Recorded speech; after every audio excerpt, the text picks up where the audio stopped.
Saudara kaum muslimin rahimakumullah, harta adalah amanat dan akan kita pertanggungjawabkan.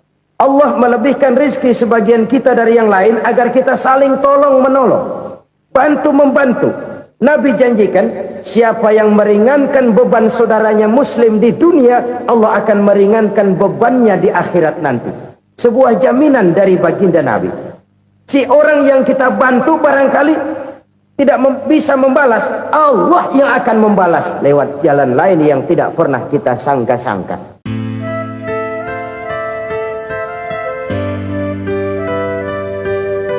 Selalu berusaha menyimpan sesuatu yang bisa membawa manfaat, baik untuk dirinya, untuk anak cucunya, maupun untuk keluarganya, untuk masa kini dan masa depannya. Kadang simpanan itu berbentuk uang, kadang berupa tanah, lain saat berbentuk pabrik, dan lain sebagainya. Sementara masa depan yang paling pasti adalah akhirat. Jika untuk masa depan dunia, kita rela memeras keringat, membanting tulang, pergi pagi dan pulang petang, menyimpan uang, menyimpan tanah, menyimpan pabrik, pernahkah kita merenung, jika satu saat kiamat datang, kita dibangkitkan dari kubur masing-masing, berdiri di padang mahsyar untuk mempertanggungjawabkan seluruh kegiatan hidup kita di dunia ini, lalu kita akan menuju ke alam akhirat. Sudahkah kita mempunyai simpanan untuk akhirat kita? Pada pertemuan kali ini saya ingin menyampaikan sebuah hadis di mana Rasulullah sallallahu alaihi wasallam bersabda, arba'un min kanzil jannah. Simpanan sorga ada 4 macam. Yang pertama, ikhfa'us sadaqah, menyembunyikan sedekah. Saudara-saudara kaum muslimin, sebagaimana yang kita maklum bahwa Allah Subhanahu wa taala melebihkan sebagian rezeki dari kita terhadap yang lain. Ada yang kaya, ada yang setengah kaya, ada yang miskin, ada yang setengah miskin, dan selanjutnya. Ada yang gajinya kecil tapi penghasilannya gede. Ada yang penghasilannya gede tapi nggak punya gaji. Ada juga yang memang gajinya gede dan penghasilannya gede. Kelebihan rezeki merupakan sunnatullah dan tidak harus membuat kita merasa lebih dari yang lain. Bahkan sebaliknya, kelebihan itu harus membuat kita ringan tangan untuk menolong mereka yang memang memerlukan pertolongan. Kalau saudara diberikan ilmu, maka pertanyaan akhirat cuma satu, ilmumu kau amalkan untuk apa? Kalau saudara diberikan umur yang panjang, pengadilan akhirat juga bertanya satu, umurmu kau habiskan di mana? Tapi kalau saudara diberikan harta, pengadilan akhirat akan bertanya 2, hartamu kau dapat dari mana, kau belanjakan kemana? Dari mananya ditanya dan kemananya juga ditanya. Oleh karena kita akan dimintakan pertanggungan jawab, maka amanah yang bernama harta ini harus kita gunakan dengan sebaik-baiknya. Ada penggunaan yang merupakan kewajiban, itu zakat namanya. Ada penggunaan yang sewaktu-waktu, itu infak namanya. Ada yang lebih sewaktu-waktu lagi, dan itu sedekah namanya. Zakat dia terikat oleh haul dan nisab, oleh putaran batas waktu dan ukuran dari harta itu sendiri. Sedangkan infak terikat oleh situasi dan kondisi perekonomian seseorang. Sedangkan sedekah tidak terikat dengan apapun. Dalam kondisi seperti apapun kita bisa melakukan sedekah dengan yang terkecil sekalipun. Sampai-sampai Rasulullah sallallahu alaihi wasallam mengajarkan, la tahqiranna minal ma'rufi syai'an walau an talqa akhaka biwajhin talik. Atau ada hadis, tabassumuka fi wajhi akhika laka shadaqah.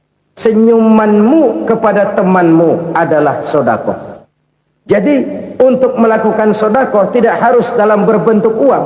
Dengan ilmu kita bisa sedekah, dengan tenaga kita bisa bersedekah, dengan pikiran kita bisa bersedekah, bahkan senyum kepada teman itu pun sedekah. Jadi kalau sedekah dengan uang memang belum punya uang, nyengir aja banyakin.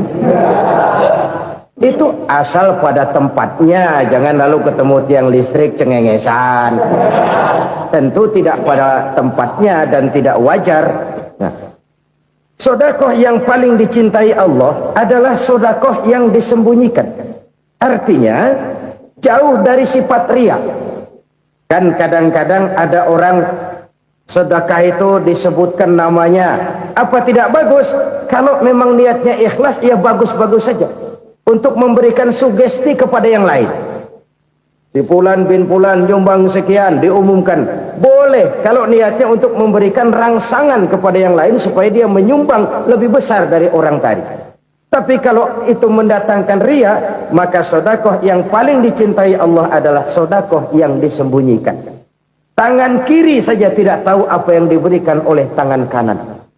Sedekah yang dilakukan dengan ikhlas akan merupakan perbendaharaan surga, tersembunyi dari pandangan orang lain, tidak seorang pun tahu. Karena memang sikap yang baik adalah melupakan kebaikan dan mengingat kesalahan. Itu salah satu ciri orang bahagia.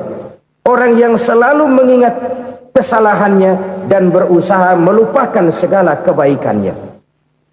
Kalau dia akan berada kebaikan, dia tidak bisa ikut, dia merasa rugi karena dia merasa belum pernah berbuat baik. Tapi kalau akan melakukan kesalahan baru, dia ingat kesalahan yang sudah-sudah, sehingga terhalang baginya untuk melakukan satu kesalahan baru. Demikianlah saudara-saudara, bahwa Allah melebihkan rizki sebagian kita dari yang lain, agar terjadi tolong-menolong dalam kehidupan ini. Jadi kesenjangan yang nature, kesenjangan yang alami, itu sunnatullah. Ada yang kaya, ada yang miskin, ada yang kelas menengah. Nah, kenapa lalu sekarang kita berusaha mengentaskan kemiskinan? Oleh karena adanya kesenjangan struktural. Kalau yang kaya bisa semakin kaya, kenapa yang miskin tidak bisa naik jadi ikut sedikit kaya? Sebab pada dasarnya Islam adalah agama yang sejak turunnya sudah berupaya memerangi kemiskinan. Bahkan dikatakan kemiskinan itu mendekatkan kepada kekufuran. Orang kalau miskin udah dekat banget sama kafir. Gampang menjadi kafir. Berapa banyak saudara-saudara kita yang oleh karena soal perut, oleh karena soal materi, terpaksa meninggalkan dan menanggalkan akidahnya. Menjual petunjuk yang diberikan Allah dengan kesenangan dunia yang cuma sebentar ini. Na'udzubillah, thumma na'udzubillah. Jadi makin kita sembunyikan satu sedekah, semakin banyak perbendaharaan kita di surga. Sedekah yang paling dicintai Allah adalah sedekah yang disembunyikan. Malahan ada seorang sufi, dia punya kebiasaan kalau pergi sholat Jumat, dia bawa uang, itu uang dia taruh di bawah tikar masjid. Dia niat sedekah kepada siapa saja yang nemuin itu duit. Maksudnya apa? Supaya yang nemuin nggak tahu siapa yang punya duit. Demikian dia saking ingin menyembunyikan sedekahnya. Karena sifat riya itu bisa memakan amal kita sendiri. Riya itu termasuk menyebut-nyebut kebaikan kita. Orang yang suka nepuk dada, sedikit-sedikit ngitungnya kalau nggak gua. Tuh kalau nggak gua tuh yang belah situ, kalau nggak gua, iya kalau nggak lu kenapa emang? Orang yang suka menepuk jasad, tuh biasanya memang begitu saudara-saudara. Kalau perang lagi berkecamuk, orang nggak sempat ngaku jadi pahlawan. Tapi begitu perang selesai, yang kagak kenal bedil ngaku pahlawan, mas. Itu sesuatu yang biasa. Oleh karenanya, orang-orang yang ikhlas dalam bersedekah, disembunyikannya sedekah itu, Allah cinta betul. Malahan ada hadis memberikan jaminan, inna sedaqatal mar'il muslimi tazidu fil umri wa tadfa'u mitatas su'i. Sesungguhnya sedekahnya seorang mukmin tazidu fil umri, bisa menambah umur panjang, wa tadfa'u mitata su'i, dan menyelamatkan manusia dari mati secara su'ul khatimah. Jadi siapa yang kepengen panjang umur, banyaklah sedekah. Yang bosan hidup, pelit terus. Sedekah menambah panjang umur dan menyelamatkan manusia dari mati secara su'ul khatimah. Pak, katanya umur itu nggak bisa ditambah, nggak bisa dikurangin. Kapan? Kalau ajal sudah datang. Fa idza jaa ajaluhum la yastakhiruna sa'atan wa la yastakdimun. Kalau ajal datang tidak bisa dimajukan, tidak bisa dimundurkan. Itu kalau ajal sudah datang. Tidak bisa lagi umur ditambah dikurangi, sudah datang. Tapi kalau belum datang, itu kan haknya Allah. Mau ditambah, mau dikurangi, hak prerogatif Allah. Sebagai pencipta manusia, Allah maha kuasa dan maha mampu. Sedekah ini menambah panjang umur dan menyelamatkan manusia dari mati secara su'ul khatimah. Itu orang mati kan sama ya, kondisinya mati, nggak nafas. Tapi hakikat mati kan lain-lain. Ada yang mati itu husnul khatimah, baik akhirnya. Misalnya lagi ngaji mati, lagi sholat mati, lagi sedekah mati. Ini yang dinamakan dengan husnul khatimah, baik di akhirnya. Sebaliknya ada yang su'ul khatimah, jelek di akhirnya. Ini yang jadi catatan akhir. Lagi nyekek botol, mampus. Lagi banting kartu, modar. Su'ul khatimah, jelek pada akhirnya. Sedekah menyelamatkan manusia dari mati secara su'ul khatimah. Dan kita semua kepengen mendapat husnul khatimah, jauh dari su'ul khatimah. Oleh sebab itu yang bisa menyelamatkan kita dari penyakit itu antara lain adalah sedekah yang disembunyikan, yang dikerjakan dengan ikhlas karena Allah, tidak karena kepengen dipuji orang, tidak karena ingin dikatakan orang pemurah. Sebab orang dermawan itu orang yang memberi tanpa harus diminta. Kalau masih harus diminta, ya belum dermawan namanya, masih harus diminta. Kalau nggak diminta ya tulus, lolos, polos. Saudara-saudara kaum muslimin rahimakumullah, harta adalah amanat dan akan kita pertanggungjawabkan.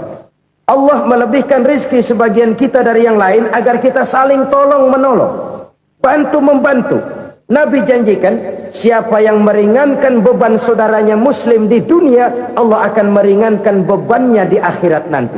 Sebuah jaminan dari baginda Nabi. Si orang yang kita bantu barangkali tidak bisa membalas, Allah yang akan membalas lewat jalan lain yang tidak pernah kita sangka-sangka. Ada orang tanya, Pak, ini ada orang nyumbang masjid sambil marah-marah, bagaimana? Saya bilang sumbangannya aja ambil, marahnya jangan. Marahnya jangan diambil, itu urusan dia. Saudara-saudara kaum muslimin rahimakumullah, umat Islam ini kan umat yang punya potensi besar. Kadang kita merenung, kenapa kadang-kadang pembangunan masjid kok lambat sekali? Kalau hotel hari ini peletakan pertama, bulan depan peresmian. Supermarket hari ini peletakan batu pertama, minggu depan peresmian. Tapi kalau sudah yang namanya masjid, kadang-kadang peletakan batu pertama sekaligus jadi batu terakhir. 3 tahun, 4 tahun, campur nebar jalak di jalanan, duit dijaring kayak ikan sepat. Apa tidak ada orang Islam yang kaya? Banyak. Apa tidak ada pengusaha muslim yang jadi konglomerat? Ada. Lalu yang belum banyak itu yang komit terhadap nilai-nilai agamanya. Akhirnya kita jatuh jadi umat yang lemah. Belum ada pengusaha konglomerat muslim buka pabrik supermi cap beduk misalnya umpamanya atau pabrik kecap cap sorban supaya identitas keislamannya sedikit kelihatan. Kita jatuh jadi umat yang lemah karena potensi tidak terinventarisir dengan baik. Kita ini ibarat kompor yang cuma matengin nasi orang lain. Potensi kita dimanfaatkan oleh orang lain. Ukhuwah Islamiyah kita baru terbatas kepada silaturahmi. Ukhuwah di bidang ekonomi kita lemah, ukhuwah di bidang kebudayaan kita lemah, apalagi ukhuwah di bidang politik kita lebih rapuh lagi. Padahal ukhuwah itu adalah totalitas kehidupan manusia, menyangkut ipolek sosbud, memerlukan nilai-nilai ukhuwah. Jadi oleh karena itu mari kita menyadari, di dalam harta kita, walaupun kita yang cari, pergi pagi, pulang sore, peras keringat, banting tulang, di sana ada harta anak yatim. Di sana ada hak masjid. Di sana ada hak pesantren. Di sana ada hak jihad. Berbahagialah seseorang apabila dia oleh Allah dijadikan keran. Keran itu menyimpan air, tapi tidak untuk dirinya, tapi disalurkannya kepada mereka yang memang memerlukannya. Saudara-saudara kaum muslimin rahimakumullah, ini yang pertama. Jadi perbendaharaan surga adalah menyembunyikan sedekah. Orang lain nggak tahu, kita pun nggak pernah ngitung-ngitung. Kita anggap lewat begitu saja, padahal itu deposit akhirat. Satu. Yang kedua, perbendaharaan surga itu apa? Wa kitmanul musibah, menyembunyikan kesulitan. Kadang orang takut menghadapi kesulitan, tapi makin kita merenung, hidup ini kan sebenarnya urusan. Takut sama urusan, ya jangan hidup. Tandanya orang hidup itu kalau punya urusan. Urusan melupakan problem, problem sering menimbulkan kesulitan. Kesulitan bukan untuk ditakuti, tapi untuk diatasi dan dicarikan jalan keluarnya. Siapa sih orangnya yang nggak pernah sulit-sulit? Makin tinggi status sosialnya, makin gede urusannya. Makin tinggi kualitas imannya, makin berat tingkat kesulitannya. Cuma memang yang namanya enak itu seperti pelangi. Biang lala itu nggak pernah di atas kepala kita, di atas kepala orang melulu. Lo sih enak lo, kata kita. Dia juga bilang yang enak kan lo. Pelangi itu nggak pernah di atas kepala kita. Kata tukang beca, aduh enak ya naik Mercy. Kata tukang beca, apa yang di dalam mobil Mercy? Aduh enak bener tukang beca, di jok ngeringkuk ngorok pulas bener. Saya kamar pakai AC sejuk, tempat tidur sutra empuk, alga spring bed, kulak kulik nggak bisa pulas kalau belum minum Valium, belum tidur. Enak bener tukang beca, di jok ngorok nggak tahu wetan kulon. Si tukang beca bilang yang di Mercy enak, yang di Mercy bilang tukang beca enak. Inilah enak, nggak pernah di atas kepala kita, di atas kepala orang lain melulu enak itu. Nah saudara-saudara, yang merupakan perbendaharaan surga itu orang yang bisa menyembunyikan kesulitan, baik pribadi ataupun rumah tangga. Nih terutama rumah tangga yang jadi soalnya. Kadang-kadang kita ini kalau senang, sebaliknya kalau senang kita diam, kalem aja, cuek. Banyak banget duit kita bawaan, diam aja udah. Malah ketemu orang takut. Tapi begitu susah, sekampung tahu. Padahal Nabi mengajarkan perbendaharaan surga itu menyembunyikan musibah, menyembunyikan kesulitan. Kalau enak, cerita sama orang-orang. Kalau nggak enak, rasain sendiri, tekan sendiri, atasin sendiri. Kita kan sebaliknya, senang kita diam, asal lagi susah, paling tidak kita nyari teman buat cerita kesusahan. Siapa orangnya yang nggak pernah susah? Cuma soalnya bagaimana kita mengatasi kesusahan itu sendiri. Begitu juga misalnya kalau orang sudah berumah tangga, itu orang tuanya harus menjadi tempat dia cerita yang enak-enak saja. Yang nggak enak rasain berdua, selesaikan berdua, atasin berdua. Jangan dibalik. Asal senang diam, giliran susah saja. Maknya laporan. Terbalik. Bisa menjaga security informasi. Maka nama bayam keluar diam, malah seluitan. Enak amat lo makan daging ayam. Security informasi. Saudara-saudara kaum muslimin rahimakumullah,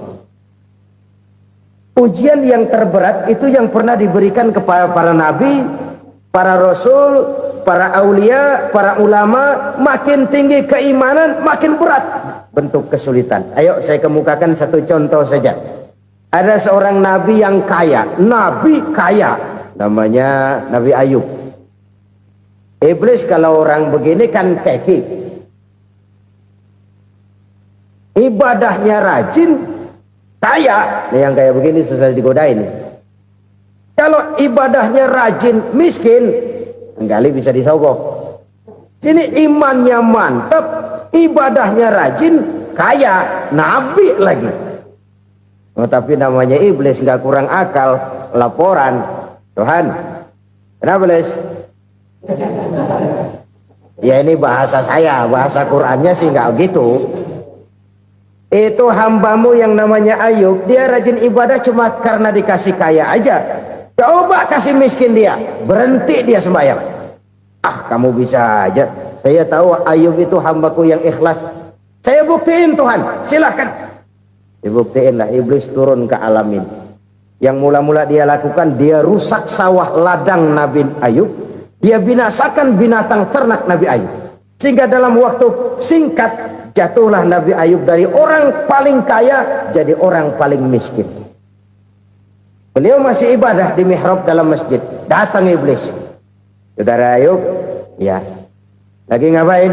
Ibadah. Nyembah Allah, nyembah Allah. Oh, percuma. Kenapa? Tuhan yang ente sembah nih, dia udah bikin miskin ente. Sawah ladang ente hancur lebur, binatang ternak binasa. Sekarang ente jadi orang paling miskin. Ngapain nyembah Tuhan kayak begitu? Tekor. Udah berhenti dah ibadah, berhenti ibadah. Ini iblis sama Tuhan laporannya lain, yang dikerjakan kepada Nabi Ayub juga lain. Benar begitu iblis kata Nabi Ayub? Iya, sawah ladang saya habis, buras. Binatang ternak saya binasa, binasa. Saya miskin, bangpak. Apa jawab Nabi Ayub? Bukan innalillahi, ini hebat. Alhamdulillahillazi a'tani wa akhza minni. Segala puji bagi Allah yang telah memberikan harta kepada saya dan sekarang mengambilnya lagi. Alhamdulillah. Allah yang ngasih, Allah yang ambil. Itu mah urusan Allah. Iblis cuman ibadah jalan terus, sujud lagi Nabi Ayub. Iblis seleher gondok banget. Dasar Nabi nggak mempan dia apa-apain. Miskin malah alhamdulillah. Allah yang ngasih, Allah yang ambil. Jadi kalau kita tidak komit, kita tidak terikat kepada kaya, miskin, senang, susah, apa yang bisa bikin kita susah? Jadikan kekayaan, kemiskinan, jadikan senang, susah sebagai anak buah yang bisa kita atur. Jangan kekayaan ngatur kita, jangan kemiskinan ngatur kita. Kita yang harus mengatur mereka. Senang, susah, kaya, miskin, bahagia, sengsara, jadikan itu anak buah yang bisa kita atur. Kalau sekarang kita kaya, lain saat boleh jadi kita miskin, semiskin-miskinnya. Allah yang ngasih, Allah yang ambil. Tenaga mana yang bisa menghalangi? Ibadah jalan terus. Iblis makin gondok. Dasar Nabi loh. Akhirnya apa? Nabi Ayub dikerjain, diberikan penyakit. Demikian fatal penyakitnya. Bayangin, udah miskin sakit. Masya Allah. Miskin sakit. Sakitnya nggak lama, kira-kira 16 tahun. Istrinya 3, 2 mental minta ceraiin. Ngerawatin laki bengek begini. Senang belum tentu, susah udah pasti nih. Cerai aja, cerai dah. Cerai.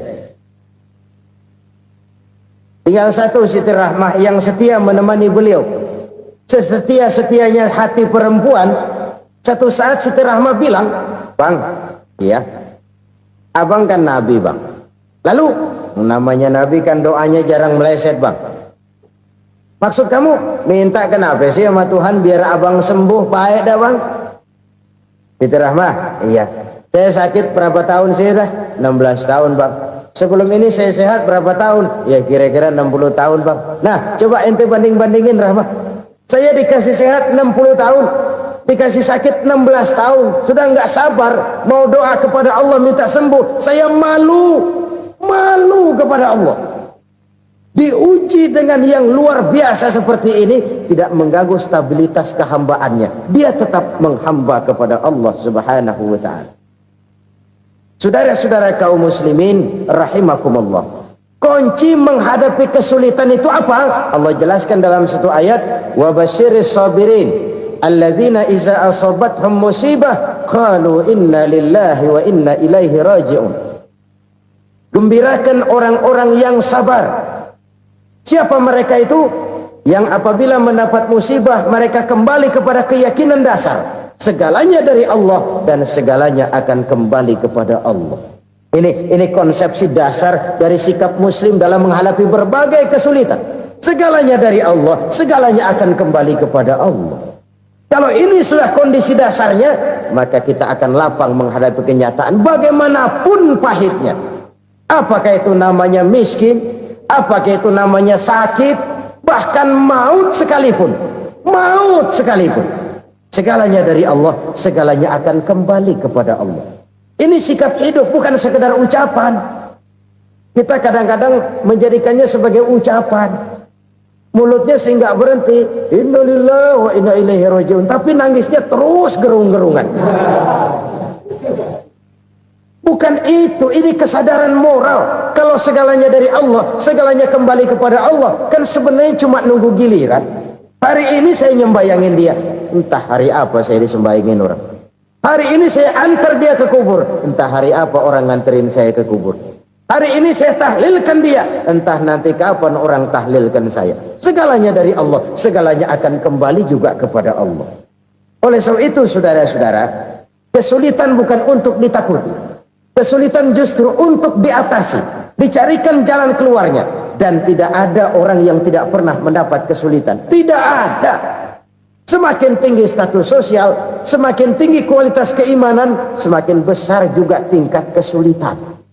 Hanya saja bagaimana cara kita mengatasinya.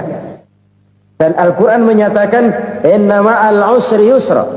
Di balik kesulitan itu pasti ada kemudahan. Roda itu berputar. Karena itu Rasulullah sallallahu alaihi wasallam mengingatkan kepada kita, ta'arraf ilallahi firraha ya'rifka fisyiddah. Ingatlah kepada Allah di waktu kamu senang, supaya Allah ingat kepada kamu di waktu kamu susah. Kalau waktu senang kita ingat kepada Allah, kita susah, Allah tidak akan meninggalkan kita. Tapi kalau waktu senang kita jauh dari Allah, sujud tidak sempat, dengan masjid jauh, ketika senang kita lupakan Allah. Nanti begitu kita susah, Allah lupakan kita. Dan itu menyakitkan. Oleh karena itu orang-orang tua kita dulu bilang, kalau lagi sehat ingat-ingat lu bakal sakit nanti. Kalau lagi kaya ingat-ingat satu saat kita bakal jatuh miskin. Bahkan kalau lagi muda ingat-ingat kita bakal tua. Dan yang terpenting, kalau lagi hidup ingat-ingat kita bakal mati.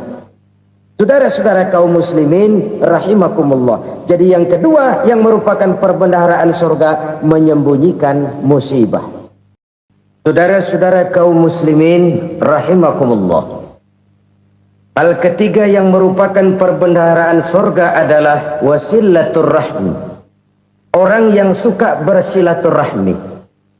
Sebagaimana yang kita maklum bahwa manusia adalah makhluk yang disebut zon politika. Makhluk sosial yang tidak mungkin hidup sendiri-sendiri. Betapa dan siapapun kita memerlukan orang lain. Bodoh betul manusia kalau tinggal di tengah masyarakat tapi tidak mau bermasyarakat. Merasa hebat sendiri, pintar sendiri, gagah sendiri, kaya sendiri. Mungkin kalau mati juga ngubur sendiri.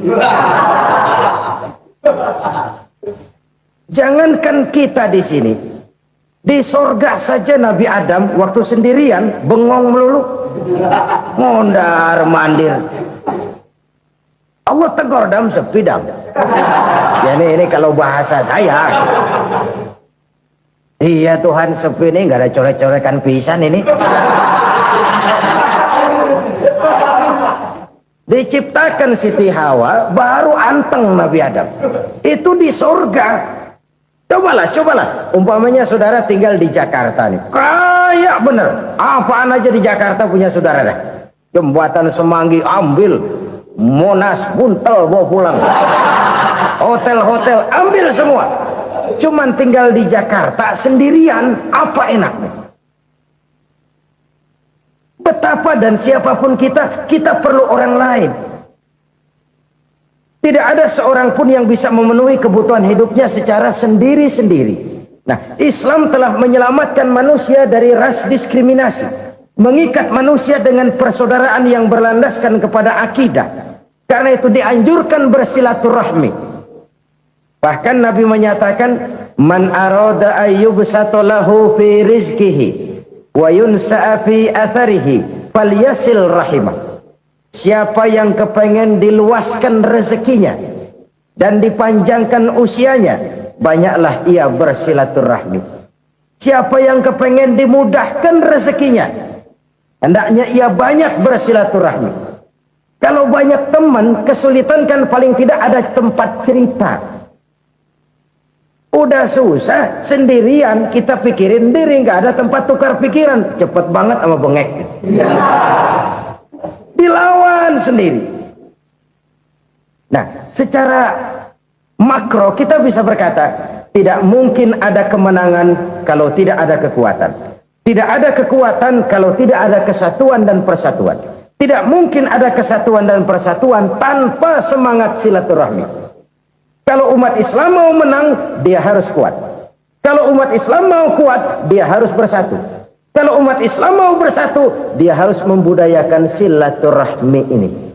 Bahkan sampai-sampai kata Nabi, kalau bisa cari nilai tambah. Apa? Silman qata'ak. Bersilaturahmilah kau kepada orang yang marah denganmu. Masya Allah, indahnya ajaran agama kita. Orang yang marah pun kepada kita, kata Nabi, kalau bisa bersilaturahmilah kepadanya, kepada orang yang marah itu. Di situ nilai tambah. Cuman jujur nih hadis, ngucapinnya gampang, ngamalinnya yang berat banget. Orang marah sama kita disuruh silaturahmi, ada apa malu? Lu marah, ada gua marahan lagi. Gue pikirin. Saudara-saudara kaum muslimin rahimakumullah. Tapi ini yang diajarkan, bahkan ini yang dicontohkan oleh baginda Rasul. Bagaimana begitu mudah, misalnya satu saat Abu Jahal ini ngatur strategi bagaimana bikin Muhammad celaka. Dia gali lubang di depan tempat tidurnya. Dia tutupin daun korma. Terus dia panggil seseorang, ke sini. Kasih tahu Muhammad, pamannya sakit keras, minta ditengokin. Berangkat orang ini ke sana. Muhammad, labbaik. Pamanmu sakit keras, dia minta ditengokin. Baik, saya akan datang menjenguk beliau.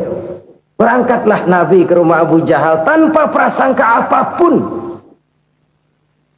Abu Jahal udah pasang setil, selimut 3 rangkap setengah dia pakai, persis kayak orang meriang.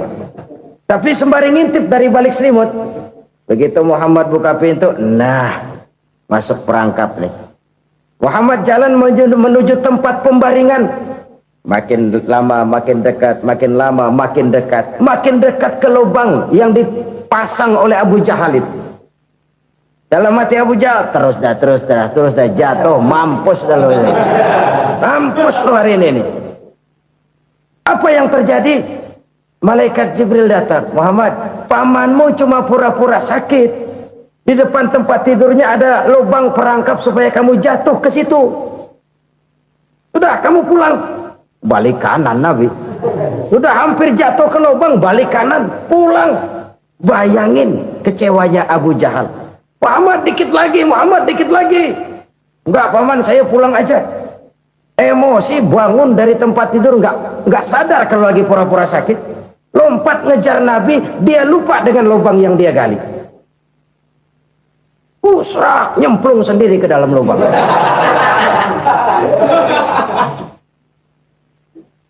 Nabi terus berlalu. Ini terjadi keanehan. Jatuh ke lubang yang dia gali itu sebenarnya nggak terlalu dalam ya, antara 3-4 meteran lah. Tolong saya jatuh ke lubang ini. Datanglah pelayan-pelayannya itu. Angkat saya dari sini. Oh, yang ngulurin tambang. Satu gulung belum juga nyampe itu tambah. Kurang beli lagi ke warung. Sambung ulur lagi enggak juga bisa sampai. Wah ini kerjaan Muhammad ini. Tolong siapa salah seorang kamu ke rumah Muhammad, kasih tahu encangnya kecebur. Minta ditolongin. Sampaikan kepada Rasul. Kenapa? Pamanmu jatuh ke lubang, Muhammad minta tolong diangkatin. Tambang udah nyambung-nyambung nggak nyampe juga. Ya nanti saya datang saya tolong. Cobain. Nyata-nyata orang berniat jahat mau mencelakakan dia. Datang dia menolong. Ini yang disebut air tuba dibalas air susu ya ini. Bukan sebaliknya. Air tuba dibalas air susu. Paman, kecebur ya? Iya Muhammad, tolong ini. Pegang tangan saya. Nabi ulurkan tangannya, nyampe, dipegang oleh Abu Jahal, diangkat ke atas, sampai atas. Apa kata Abu Jahal? Sihirmu memang hebat Muhammad. Udah ditolongin dikata sihir, yang enak kita kemplang kan itu orang begitu. Urusan apa? Tapi inilah akhlak. Kalau bisa kamu bersilaturahmilah dengan orang yang marah kepadamu sekalipun. Orang marah kita tetap baik. So, kalau kita berbuat baik sama orang yang memang baik, rasanya sih biasa-biasa aja. Orang baik kita baik lagi, ya draw aja, belum ada nilai tambah di situ. Baru ada nilai tambah kalau kita bisa berbuat baik kepada orang yang nyakitin kita. Itu namanya kita setingkat di atas dia. Dia sakitin kita, kita berbuat baik sama dia. Dia pelit sama kita, kita baik sama dia. Dia marahin kita, kita deketin dia. Di situ kita punya nilai tambah. Jadi siapa yang ingin diluaskan rezekinya kata Nabi dan dipanjangkan umurnya, hendaklah ia banyak-banyak bersilaturahmi. Sederhana sebenarnya silaturahmi, tapi silaturahmi membangkitkan semangat kesatuan dan persatuan. Kesatuan dan persatuan melahirkan kekuatan. Dalam matematika 1 ditambah 1 pasti 2. Tapi di tengah masyarakat, 1 orang takut ditambah 1 orang takut, hasilnya jadi 2 orang setengah berani. Kenapa setengah berani? Karena udah berdua. Tadi pan takut sendirian. Kalau dia kumpul turu-turu takutlah jadi berani. Kita yang lemah, kita yang tidak berdaya, kita yang miskin, kalau mau kompak bersatu, apa yang nggak bisa kita kerjain? Apalagi tinggal di kota besar, pilihan cuma 2. Bertahan atau minggir. Bertahan atau minggir. Untuk bisa bertahan harus mampu bersaing. Untuk mampu bersaing harus punya keahlian. Keahlian harus ditunjang dengan pendidikan, ditambah oleh kekompakan sebagai umat. Udah miskin mencar mulu, orang injak kita. Orang nggak pandang urusan apa malu. Oleh karena itu silaturahmi pada hakikatnya merupakan roh dari ukhuwah yang diajarkan oleh agama kita. Bagaimana Islam menyelamatkan masyarakat manusia dari ras diskriminasi, mengikat manusia, dan tidak ada persaudaraan yang lebih indah selain persaudaraan yang diikat dengan nilai-nilai akidah. Sepanjang orang di jalan Allah, itulah saudara kita. Keluar dia dari jalan Allah, selesailah persaudaraan sampai di situ. Karena itu, kalau ingin menyimpan sesuatu di surga, banyaklah bersilaturahmi. Datang ke rumah ini, datang ke rumah itu, dan lain sebagainya. Itu simpanan kita di akhirat nanti. Ini yang ketiga. Saudara-saudara, yang keempat, perbendaharaan surga itu apa? Wa qawlu la hawla wa la quwwata illa billah. Ucapan la hawla wa la quwwata illa billah. Ibadah kan ada yang berat, modalnya besar. Bangun masjid berat, modalnya besar. Bangun rumah sakit berat, modalnya besar. Ada ibadah yang berat tapi modalnya ringan. Misalnya puasa. Puasa itu berat, mengendalikan nafsu. Kalau sekedar nggak makan nggak minum sih enteng, mengendalikan nafsu. Itu jihad terbesar, tapi kan modalnya ringan, cuma niat saja. Ini ibadah berat, modalnya ringan. Ada ibadah yang ringan, modalnya juga enteng. Seperti termasuk ucapan la haula wa la quwwata illa billah. tanpa sadar. La haula wala quwata illa billah. Nyelengin tuh di surga. Nyelengin, kita nggak terasa. Nyelengin simpenan akhirat. La haula wala quwata illa billah. Nyimpen lagi. Kaget. La haula wala quwata illa billah. Nyimpen lagi. Banyak simpenan. Walaupun sebenarnya yang dimaksud di sini adalah kesadaran batin. Bahwa tidak ada daya dan kekuatan kecuali Allah. Itu intinya. Kita memulai pekerjaan disunahkan baca bismillah, kan begitu? Apa itu?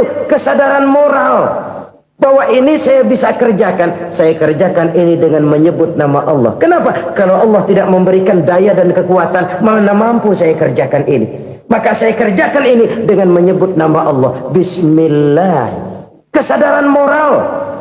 Manusia hanya wajib berusaha, tapi nggak pernah wajib berhasil.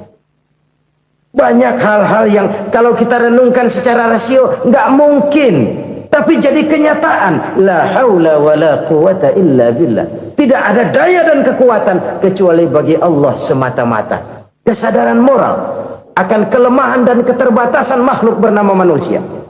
Kadang kita kagum dengan otak, tapi kita sering lupa sama yang bikin otak.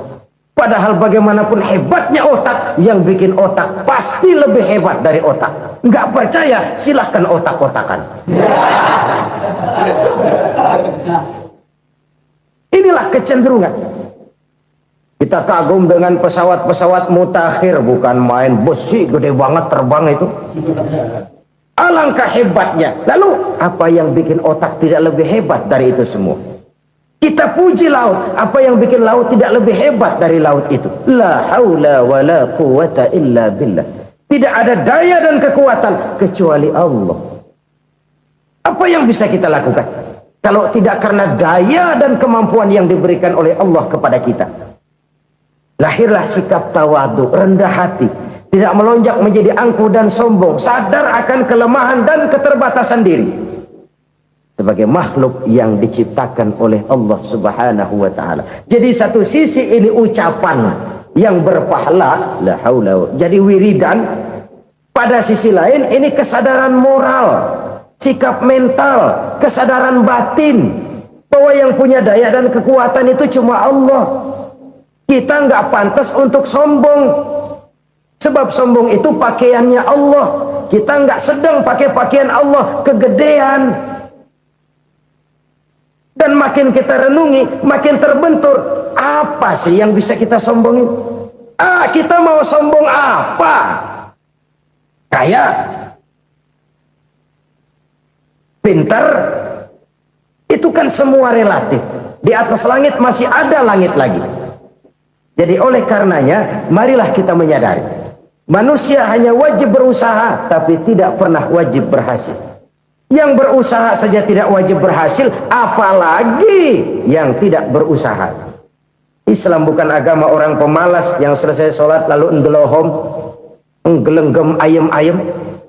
Tapi Islam bukan agama orang sombong yang setelah berusaha lalu tidak memerlukan Allah. Kita bisa saja bikin proyeksi, tahun sekian kita bakal panen besar menurut perhitungan otak. Tapi ada kejadian lain. Apa? Tikus ngambek.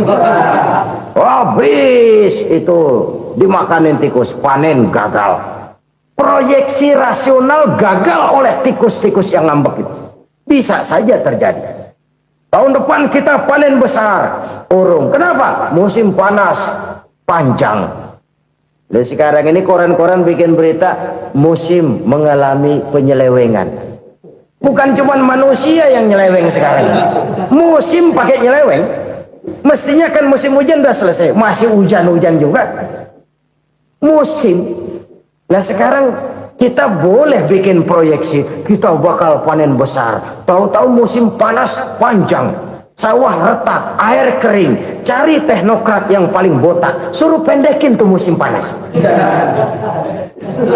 La haula wa la quwata illa billah. Inilah kesadaran moral. Saudara, saya teringat satu saat ada seorang konglomerat. Umurnya ya kira-kira 70-an. Satu saat dia ditanya oleh wartawan, "Pak, umur Bapak berapa sih?" "Ya paling 10 tahun." 10 tahun. 10 tahun. Anak bapak berapa orang? Satu saja. Satu. Harta bapak berapa? Ya paling-paling bangsa 7 juta kali. 7 juta? Iya. Pak, kenapa bapak bohongi saya? Bapak punya buku biografi. Koran-koran, majalah-majalah banyak memuat cerita riwayat hidup bapak. Saya tahu umur bapak 70. Kenapa bilang cuma 7 tahun? Saya tahu anak bapak 8. Kenapa cuma bilang 1? Saya tahu harta bapak miliaran, mungkin triliunan. Pabrik di mana-mana, bank di mana-mana. Kenapa bilang uang bapak cuma 7 juta? Nah, kata si konglomerat tadi, kamu benar nak, kamu benar. Umur saya kalau jumlahnya memang 70 nak. Cuman ingat-ingat saya, baru 7 tahun terakhir ini saya sujud. Baru 7 tahun terakhir ini saya berusaha dekat dengan Allah. Saya laksanakan perintahnya, saya jauhi larangannya. 7 tahun inilah rasanya yang ada nilainya di hadapan Allah. Yang 63 tahun matong, kelabu, kelem umur gue. Habis untuk maksiat, untuk munkarat. Maka ketika ditanya tadi, umur saya 7 tahun itu. Oh begitu Pak. Oh iya. Lalu anak Pak. Anak bapak kan 8. Kenapa bilang cuma 1? Nah, kalau jumlah hitungannya memang anak saya 8. Tapi dari 8 orang ini rasanya cuma 1 nih. Yang bakal jadi buah hati, belahan jantung. Pelanjut cerita, penerus sejarah. Bakal jadi anak soleh yang akan mendoakan saya. Cuma 1 rasanya anak saya ini yang bakal jadi buah hati saya. Besar-besaran saya. Yang akan mendoakan di kubur saya. Yang akan mendoakan di akhirat saya. Yang 7 orang mana? Masya Allah, yang 1 tenggeng, yang 1 nyekek botol mulu, yang 1 nggak karu-karuan. Makanya saya bilang 1 anak saya yang akan bisa mendoakan saya. Oh begitu Pak. Iya. Nah harta Pak, harta bapak kan triliunan. Pabrik bapak di mana-mana. Uang bapak hampir di tiap bank-bank besar. Kenapa bilang cuma 7 juta? Betul kau nak. Harta saya kalau jumlahnya memang miliaran, triliunan mungkin. Tapi yang saya ingat baru 7 juta tuh yang saya belanjakan di jalan Allah.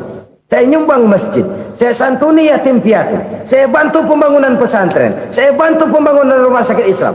Itu yang akan saya bawa pulang ke akhirat, yang 7 juta itu. Yang triliunan itu nanti akan diperebutkan oleh anak-anak saya sebagai waris saya. Jadi harta saya 7 juta itu yang bakal nemenin saya di akhirat. Yang akan saya bawa pulang jadi teman saya. Saudara-saudara kaum muslimin, jangan-jangan orang tua itu adalah kita-kita ini. Jangan-jangan kita-kita ini adalah orang tua itu. Jangan-jangan itu potret dari diri kita masing-masing. Dari sekian umur yang diberikan Allah, berapa tahun yang ada nilainya di hadapan Allah? Dari sekian anak-anak yang merupakan amanah, berapa yang akan mendoakan kita sebagai orang tuanya menjadi anak soleh? Dari sekian banyak harta yang diberikan Allah, berapa yang akan kita bawa pulang menghadapnya nanti, yang kita belanjakan di jalan Allah? Ini sebuah potret kehidupan. Karena itu kita kembali kepada la haula wa la quwwata illa billah. Kita wajib berusaha, kita wajib berikhtiar. Selebihnya, segala daya dan kekuatan hanya milik Allah saja semata-mata. Satu kesadaran batin dari setiap pribadi muslim. Setelah ia berusaha dan berikhtiar, ia menyerahkannya kepada Allah Subhanahu wa ta'ala. Jadi, satu sisi ini merupakan wiridan ucapan yang mengandung pahala. Pada sisi lain, ini merupakan sikap batin dari seorang muslim di dalam ia menghadapi realitas kehidupan ini. Saudara-saudara kaum muslimin rahimakumullah. Kalau ini kita jadikan satu basis kehidupan, maka ini akan menyelamatkan manusia dari kemungkinan tergelincir menjadi orang yang lupa diri dan lupa darat. Sebab itu Imamul Ghazali berpesan, jadidis safinah fa innal bahra amiq wa khuziz zad fa inna safara ba'id wa khaffifil hamla fa innal hamla sadid. Perbarui selalu kapalmu karena lautan sangat dalam. Bawa bekal yang banyak karena perjalanan ini sangat jauh. Ringankan beban karena kebanyakan beban akan menyakitkan. Alangkah indah kalimat ini, alangkah dalam makna yang terkandung di sana. Perbarui selalu kapalmu karena lautan sangat dalam. Apa artinya ini? Jaga mentalmu baik-baik. Pelihara imanmu baik-baik karena hidup penuh cobaan seperti lautan. Kita kalau berlayar di lautan kan kadang-kadang tenang, angin bertiup sepoi-sepoi basah. Jika malam datang, bintang gemintang bertabur menghias cakrawala. Rembulan memantulkan sinarnya dengan indah. Dalam keadaan begitu berlayar enak. Tapi lain saat ombak menggunung, halilintar menyambar, angin topan bertiup. Berapa banyak sudah saudara-saudara kita yang tenggelam di lautan dunia tanpa sadar bahwa dia belum sampai kepada pantai yang akan dituju. Berapa banyak sudah saudara-saudara kita yang tenggelam di lautan dunia ini tanpa sempat bangkit lagi. Dia menyangka sudah sampai kepada tujuannya. Hati-hati kapal jangan sampai bocor karena lautan sangat dalam. Iman ini jaga baik-baik karena hidup penuh dengan ujian.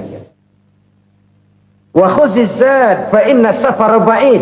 Bawa bekal yang banyak karena perjalanan sangat jauh. Saudara mau ke Bandung, bawa duit. Saudara mau ke Surabaya, banyakkan lagi duitnya. Saudara mau ke Mekah, gepokan, iketan tuh duit nggak lembaran lagi.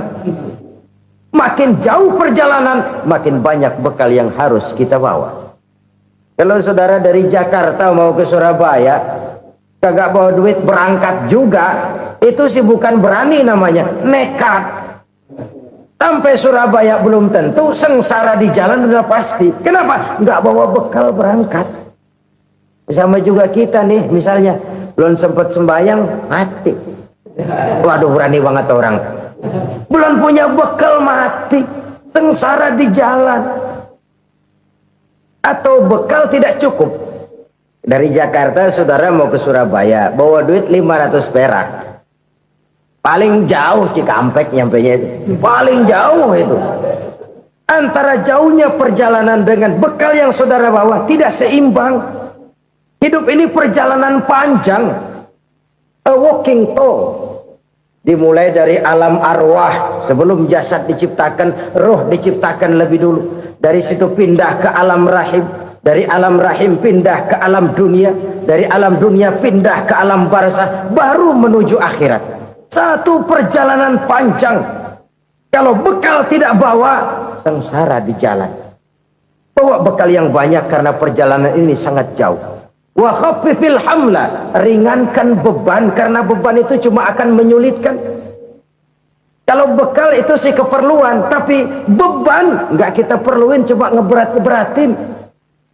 Apa ini beban? Dosa, kecurangan, kebatilan, kesoliman, ketidakadilan, kesewenang-wenangan. Itu akan jadi beban kita di akhirat. Alangkah celakanya, perjalanan panjang, bekal tidak bawa, beban kelewat banyak, alamat sengsara di jalan. Pahala tidak ada, dosa berlipat ganda. Na'udzubillah, summa na'udzubillah. Kalau kita rangkum nasihat Al-Ghazali dengan kisah si konglomerat tadi, kita akan mengambil kesimpulan. Pertama, bekal terbaik dalam menghadapi gejolak kehidupan ini tidak lain adalah iman. Yang kedua, pahala dan dosa. Dua hal kontroversial. Pahala adalah bekal, dosa adalah beban. Tapi kita sekarang kan tidak begitu terangsang kepada yang abstrak. Orang berlomba mencari yang konkret-konkret saja. Yang real.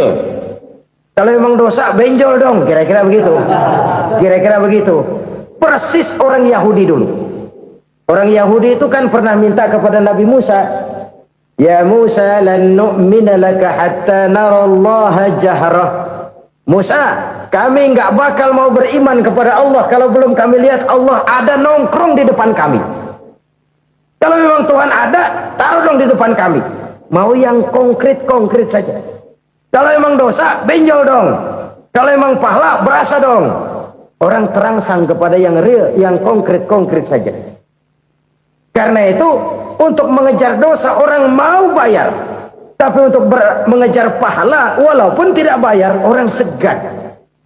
Ini yang dikatakan oleh Nabi, kamu mengharapkan ke surga tapi kamu berat melaksanakan sesuatu yang bisa membawa kamu ke surga. Kamu ingin jauh dari neraka tapi tiap saat kamu lakukan perbuatan-perbuatan yang justru menjerumuskan kamu ke neraka. Idda'aitum an-najata minan nar wa ramaitum fiha anfusakum. Kamu ingin selamat dari neraka tapi kamu lemparkan diri kamu ke neraka. Kamu ingin masuk surga, tapi berat sekali kamu melakukan perbuatan-perbuatan yang bisa menyampaikan kamu di surga. Saudara-saudara kaum muslimin, rahimakumullah. Jadi hal keempat yang merupakan perbendaharaan surga adalah la haula wa la quwata illa billah. Satu sisi ini merupakan ucapan yang memperberat timbangan akhirat. Pada sisi lain ini merupakan sikap hidup seorang muslim. Kesadaran batin yang sangat dalam bahwa tidak ada daya dan kekuatan kecuali Allah. Dan itu kita simbolkan pada saat memulai pekerjaan dengan bismillah, dengan menyebut nama Allah. Satu kesadaran moral, saya hanya bisa melakukan ini karena diberikan daya dan kekuatan oleh Allah. Lahirlah sikap tawadu, rendah hati, tidak melonjak menjadi angkuh dan sombong. Saudara-saudara, sampai sini dulu jumpa kita kali ini. Semoga 4 perbendaharaan surga ini dapat kita lakukan, yang kelak akan merupakan bekal kita di kemudian hari nanti. Amin ya rabbal alamin.